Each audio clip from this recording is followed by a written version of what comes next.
అంటే భూమి లోపల కరెంటుని పంపిస్తాం. పంపిస్తాం. గ్రానైట్ రాయి ఉందనుకో, గ్రానైట్ రాయికి చాలా దాని కరెంట్ పాస్ కాదు. ఎలక్ట్రోడ్ని పంపించినప్పుడు ఆ గుట్ట మీద వచ్చాం అనుకో, కరెంట్ పాస్ కాదు. పాస్ కాదు అంటే అర్థమైంది, అక్కడ హార్డ్ రాక్ ఉంది, రెసిస్టెన్స్ ఎక్కువ ఉంది. ఇప్పుడు నేను వచ్చాను ఇది కింద పడవను, అదే నువ్వు నన్ను ఒక్క గుద్దుగుతే కింద పడతావు. అంటే రెసిస్టెన్స్ నాకు చాలా తక్కువ ఉంది. నేను తిన్నుగా ఉన్నా, నువ్వు ఫ్యాట్గా ఉన్నావు, అంటే ఎక్కువ బలం ఉన్నా, నువ్వు గుట్ట అనమాట. నేను నాలో నీళ్ళు ఉన్నాయి అన్నట్టు.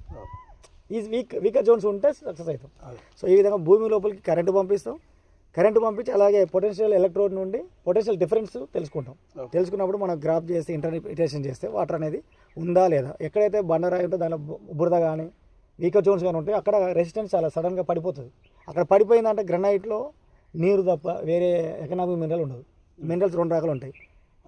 రాయితో సంబంధించిన మినరల్, మనం పెట్టుకున్న గోల్డ్ ఉందా, ఇక ఈ గోల్డ్ సంబంధించిన మినరల్స్. ఈ మినరల్స్ అనేవి డిఫరెంట్ రాక్ టైప్స్ డిఫరెంట్గా దొరుకుతాయి అనమాట. కానీ మనం భూమి లోపల ఉన్న నీటిని బయటికి తీయడాన్ని భూగర్భ జలాన్ని వాడుకోవడం అంటారు. వాటర్ని బయటికి తీయడం, భూమి లోపల దాగిన వాటర్ని తీయడం, దాన్ని అండర్ గ్రౌండ్ వాటర్ అంటారు. జోన్ ఆఫ్ సాచురేషన్ బిలో కింద అంతా వాటరే ఉంటుంది.